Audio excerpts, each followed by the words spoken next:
सीधी सी बात है। सुभान अल्लाह। वादी रजा की कोहे हिमालय रजा। आप पढ़े वादी रजा की। सुभान अल्लाह। सारे पद बरेलवी हैं। हो क्यों ना, जब ऐसे उलमा सदारत हो, सरपरस्ती हो, जब हर घर में एक आलिम मौजूद हो, और कहीं कहीं तो इस गांव में पूरा पूरा का घर आलिम हो, तो फिर तो बंदे ऐसे होने चाहिए ना। बोले ना डट के जरा सुभान अल्लाह। मैं तुम्हें देख के ना मुझे जवानियों पे तरस आने लग गया। ऐसी जवानी होती है हमारे मुरादाबाद, चलो दिखाएंगे जवानी किसे कहते हैं। ताकत है ना भैया। फिरोज अल्लाह जज़ाए खैर दे, बड़ी मेहनत से मोहब्बत से लेके आया, मगर खाली लाने का मतलब नहीं, सुभान अल्लाह भी बोलना पड़ेगा। बहुत अच्छा बच्चा है। आपने जिन बच्चों को जो ड्यूटियां दी, क्या बात। उन्होंने इतनी खूबसूरत तरीके से निभाई, अल्लाह सलामत रखे, है ना। बोले जरा खुल के सुभान अल्लाह। पीछे वाले सोच रहे आगे वाले काम चला रहे, ऐसा तो नहीं है ना। ये बज़्म में है, यहाँ कोता दस्ती में है महरूमी, जो बढ़कर खुद उठा ले हाथ में मीना उसी का है जी। कौन से गांव के पड़ोस के मेहमान है तुम्हारे, रिश्तेदारी भी दोगे पड़ोस में? आप बता रहे थे अल्लाह रियाज साहब, मैं उसका नाम नहीं लूंगा, उसके पड़ोस में तुम्हारी रिश्तेदारी है। बस ये बता जो सदर साहब से। अच्छा कोई बात नहीं। क्या बात। मैं दिलबर भाई के गांव गया था ना एक दिन, इनके गांव गया था एक दिन, इन्होंने बटिया बटिया जंगल में घुमाया। अल्लाह खूब बरकतें दे इनको। खैरियत है, शुरू हो जाए। बोले जरा या रसूल अल्लाह, और पीछे वाले भी बोले जिनका अकीदा या रसूल अल्लाह वाला है ना। सारे बोलेंगे, एक नारा मैं भी लगा लूं ताकि पता चले कितने। नारे तकबीर। क्या बात है। पीछे वाले लोग अभी लग रहा है कुछ लंगर के सहारे आए थे और मिला नहीं उन्हें, इसलिए वो आवाज ही नहीं निकाल पा रहे, भूख लगी होगी। बचा हुआ है, अभी बचा हुआ है, मिलेगा जरूर, लगाओ ताकत, है ना। नारे तकबीर, नारे रिसालत, इश्क मोहब्बत, इश्क मोहब्बत, आला हजरत, आला हजरत, इश्क मोहब्बत, इश्क मोहब्बत, आला हजरत, आला हजरत। बस्ती बस्ती करिया करिया, ताजो शरिया, ताजो शरिया। सलामत रहे। बस अकीदे के हवाले से वादी रजा की कोहे हिमालय रजा का है, जिस समत देखिए वो इलाका रजा का है। औरों ने भी लिखा है बहुत इल्म दीन पर, जो कुछ है इस सदी में वो तन्हा रजा का है। अशरफ अली के हुक्म इमामत से है आया, मस्जिद किसी की भी हो मुसल्ला रजा का है जी। अल्लाह आपको सलामत रखे। शुक्र है रब ने हमें सुन्नी बरेलवी बनाया है। जिन्हें बरेलवी होने पे फख्र है वो बोले सुभान अल्लाह। रब ने हमें सुन्नी बरेलवी बनाया है, सुन्नी बरेलवी बनाया है। शुक्र आला हजरत हमारे हिस्से में आए, और यही वजह है कि हमारे घर के बच्चे बच्चे को हुजूर की नात आती है। और आप आजमा लें, ये कोई मैं लफाजी नहीं कर रहा हूं। आप 100 बच्चों का इंतखाब करें और उन्हें कोई नात ना दें, मुहज्जब घराने के 100 बच्चे ले लें और 100 बच्चों से ये कहें हुजूर की नात सुना दो, 90 बच्चे वो होंगे जो आला हजरत का कलाम पढ़ के सुनाएंगे। क्या बात है, क्या बात है। 90 बच्चे ऐसे होंगे जो आला हजरत का कलाम पढ़ के सुनाएंगे, बाकी सबके कलाम 10% बच्चे पढ़ेंगे।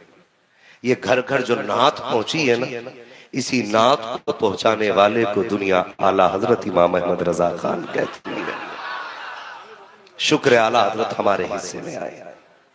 इसलिए नौजवानों आपसे गुजारिश, आज जो ये सोशल मीडिया के हजरत चल रहे हैं ना, हजरत गूगल पे सर्च करता है। अगर गूगल पे इमाम शाफई के तरीके पे वुजू बता दिया गया, फिर क्या करेगा? बताया मौलाना, अरे तुम्हें नमाज आती नहीं? कहा क्यों? कहा तुम तो नियत यहाँ बांधते हो, हमने गूगल पे यहाँ देख ली। तो तेरी मर्जी है, मुअन्नस बन जा, मुदक्कर बन जा के मुखन्नस बन जा। ये हजरत गूगल ने जो कौम का बेड़ा गर्क किया है ना, इसका इलाज अभी तक हमें नहीं मिल रहा है। आपको एक बात बता दूं, जब भी आपको दीन सीखना हो ना तो गूगल पे ना जाइए, में कोई ना कोई मस्जिद जरूर होगी, उसके इमाम के पास जाइए और उससे जाकर के दीन समझिए। गूगल जो बताता है उसमें शक होता है, इमाम जो बताता है उसमें सच होता है। किससे पूछेंगे दीन? जोर से बोलो, किससे पूछेंगे? इमाम से पूछेंगे दीन। हमारी मस्जिद का इमाम, उससे हमें दीन सीखना है। वो सिर्फ ये नहीं है कि 5 वक्त की नमाज पढ़ाने के लिए, फिर नमाज जनाजा पढ़ाने के लिए, फिर बच्ची कान में अजान पढ़ दी, फिर बच्चा फतह कर दी, साल में कुर्बानियां करा दी, ज़िबा कर दिया। इस काम के लिए सिर्फ इमाम नहीं होते। आप इमाम से अपने दीन की बातें भी पूछा करें। पूछेंगे ना इंशाअल्लाह? अपने उलमा से पूछा करें, गूगल के चक्कर में ना पड़ा करें। सच बात तो यह है, अक्सर गूगल पे वो बोलते हैं जिनकी कोई गूगल के अलावा सुनता ही नहीं है। सीधी बात है। फतवे दिए जाते हैं, जब नहीं माने जाते फिर वो गूगल पे डाल देते हैं। ऐसे चक्कर में न पड़िए। हम अपना दीन अपने इमाम से सीखेंगे। और याद रखिएगा, अकीदे में किसी से कोई समझौता नहीं होना चाहिए। अकीदे में किसी से कोई समझौता नहीं होना चाहिए। सरकार ताजुश शरिया फरमाते हैं, जिंदगी ये नहीं है किसी के लिए, जिंदगी है नबी की। जोर से, जिंदगी है नबी की, नबी के लिए। मसलक आला हजरत पे कायम रहो, जिंदगी दी गई है इसी के लिए। ठीक है ना? एक साहब ने सवाल किया था महबूब भाई, उन्होंने कहा था कि आज कंडीशन ये है उम्मत की कि नौजवान चक्कर में आ गया है कि दीन असल किधर है, अमल किस पे किया जाए। कोई कहता नहीं ये सही है, फिर दूसरा उसके मुकाबले में खड़े होकर कहता ये गलत है, मैं जो कह रहा हूं वो सही है। फिर तीसरा कहता नहीं ये दोनों गलत है, जो मैं कह रहा हूं वो सही है। कहा फिर अब किसको माना जाए, किससे सीखा जाए? सुनो और कान खोल के सुनो, इस बात को गांठ बांध लेना।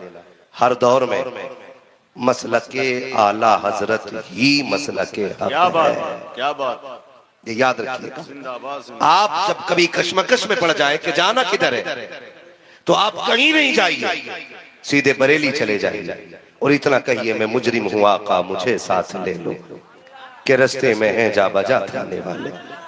जो मसला के आला हजरत होगा वही हक होगा।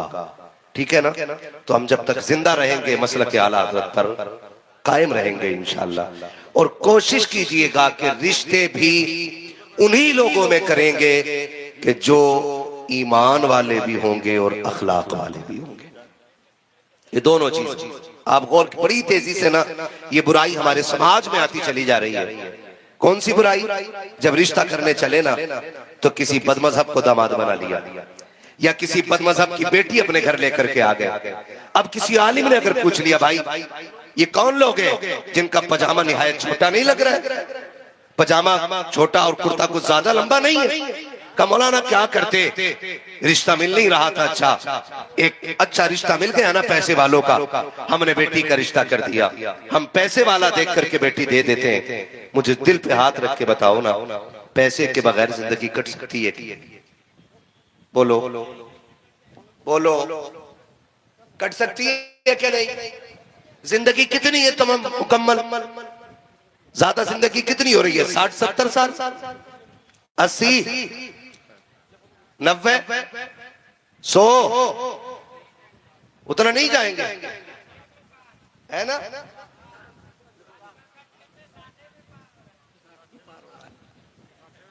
साठ में तमाम है ना?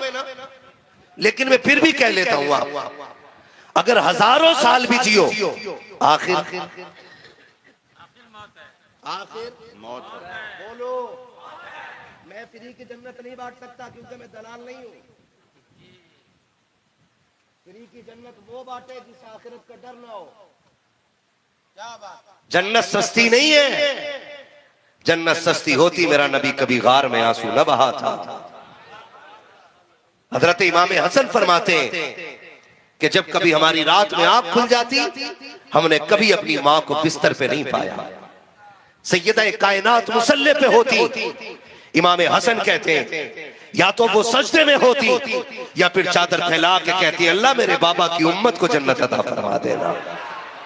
अगर जन्नत सस्ती होती तो खातून जन्नत रातों की नींद कुर्बान ना करती। अल्लाह हिदायत दे उन रहनुमाओं को जिन्होंने मिंबर पर बैठ करके बड़ा सादा सा झूठ बोल करके कौम का बेड़ा गर्क करके रख दिया। जो एक बार सुबह अल्लाह कहते जाके दलाल हो जन्नत उसके बाप की हो जाती है, रिश्वत खाने वाला हो जन्नत उसके बाप की हो जाती है, लोगों का खून पीने वाला हो जन्नती हो जाता है। जन्नत इतनी सस्ती भी नहीं है, खुदा की कसम जन्नत सस्ती होती तो ज़ुहैरा आंखें ना गवाती। जन्नत सस्ती होती मुस्तफा के सहाबा अपने कलेजों के टुकड़े ना कराते। अगर जन्नत सस्ती होती तो माँ ने लाल ना दिए होते। जन्नत सस्ती होती तो बाप ने बेटे कुर्बान ना कराए होते। ये कुर्बानियां बताती है अगर जन्नत चाहते हो तो जान भी खुदा के नाम कर दो और अपना माल भी परवरदिगार के नाम करना। सुभान अल्लाह, जिंदाबाद जिंदाबाद। वाह वाह वाह वाह। हमारी समझ में यकीन नहीं आया, हमें जिसने अच्छे घर पे सुला दिया वो जन्नती, जिसने 500 रुपए मुसाफे में दे दिए वो जन्नती। ऐसा लग रहा है जन्नत मोल भी लेके बैठा है।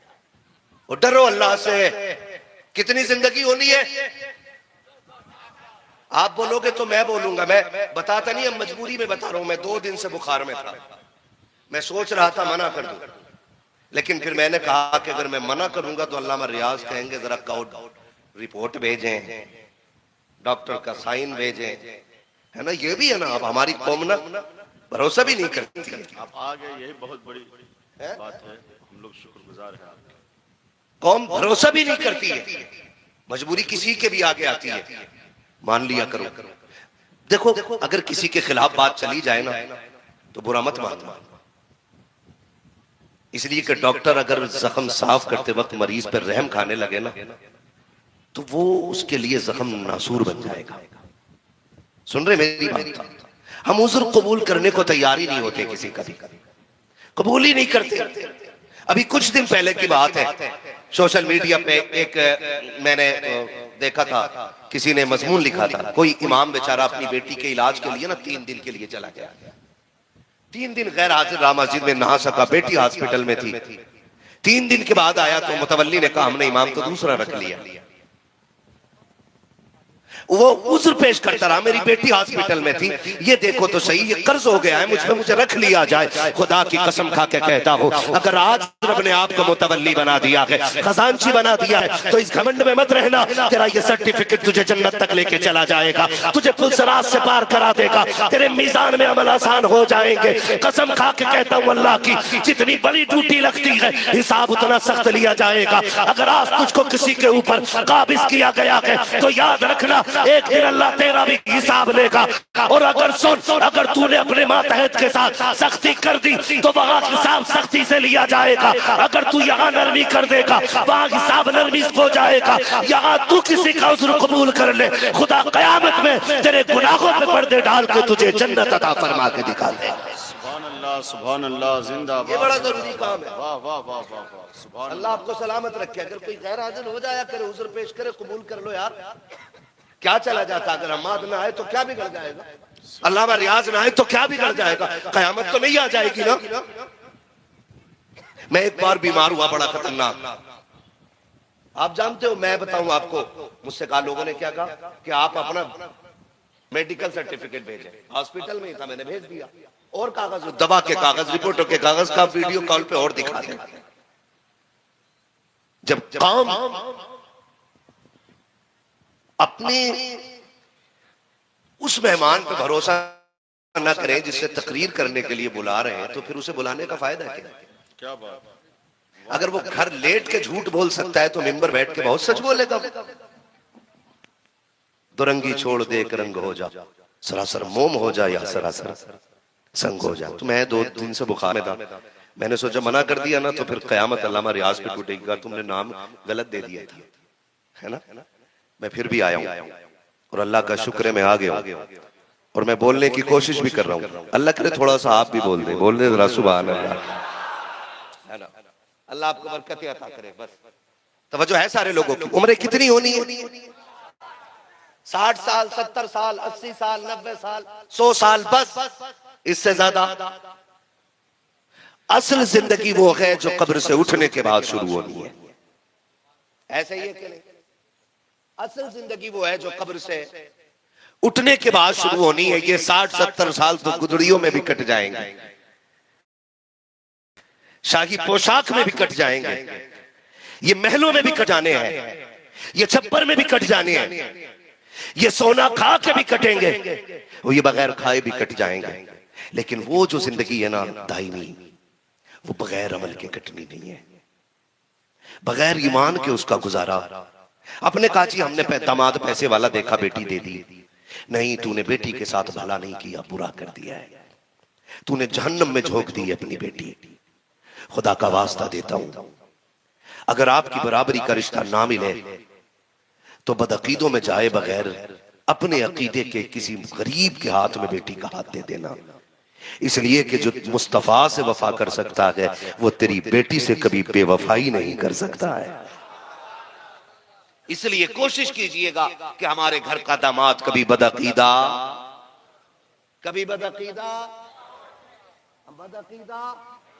नहीं होना चाहिए, और सोचना चाहिए। कितने लोगों ने उम्रा किया है? सुभान अल्लाह, अल्लाह सलामत रखे जितने हाथ उठ गए। अल्लाह हम सबको बार बार हुजूर के शहर की हाजिरी नसीब फरमा दे। किया है ना? कोई बता सकता है खातून जन्नत का मजार किधर है? इधर को जन्नतुल बकी में खड़े होकर बताना मुश्किल हो जाता नए आदमी के लिए। सच्ची बात है ना? से पत्थर रख दिए गए, कब्रों पे बिल्डोजर चलाए गए। मुझे बता तो सही, तुम किसे दामाद बना रहे हो? हमारा झगड़ा सिर्फ मिलाद का नहीं है, हमारा झगड़ा सिर्फ फातिहा का नहीं है, हमारा झगड़ा सिर्फ दुरूद का नहीं है। हमारा झगड़ा कितना बड़ा है आप जानते हो? सबसे बड़ा झगड़ा हमारा अकीदे का है। अकीदे का इख्तिलाफ हमारा सबसे बड़ा है। बस मैं इतना कहना चाहता हूँ, आप इस बात को समझ लीजिए, जिस कौम ने नबी की बेटी की कब्र पे बिल्डोजर चलाया हो, सैयदा कायनात खातून जन्नत की कब्र को तोड़ करके उसको बिल्डोजर से बराबर किया हो, उस घर के उस तरह के लोगों को आप अपने घर का दामाद बनाना पसंद करते हो, अब बेटियां उनके घरों में देते हो या उनकी बेटियां लेकर के आते हो। मुझे बताओ तो सकी कौन से दिल से? कहते हो मौलवियों का झगड़ा है, ये झगड़ा मौलवियों का नहीं है, ये अकीदे का झगड़ा है। और खुदा की कसम हमारा अगर झगड़ा है तो है और कयामत तक रहेगा। हम तो डंके की चोट पर कहते हैं, हमारा कल भी यह ऐलान था और आज भी है, जो नबी का नकीक है वो हमारा नकीक है, जो नबी का हो जाता है वही हमारा हो जाया करता है। याद रखिएगा, खुदा के वास्ते अपनी बेटी न बदअकीदे को देनी है और न बदअकीदों में लेनी है। कभी कभार चाय तो पी लेते होंगे, बुआ लगती बुआ इसलिए पी ली हजरत चाय, खाला लगती नबी से जो हो बेगाना उसे उस दिल से जुदा कर दे, है जी? सीधी सी बात है, यही पैगाम ताजुश शरिया है। खाली बस्ती बस्ती करिया करिया से कुछ नहीं होना। अपने अंदर वो जज्बा पैदा करो जो अमल, जो तालीम सरकार ताजुश शरिया ने अता फरमाई है। किसी वहाबी से मुसाफा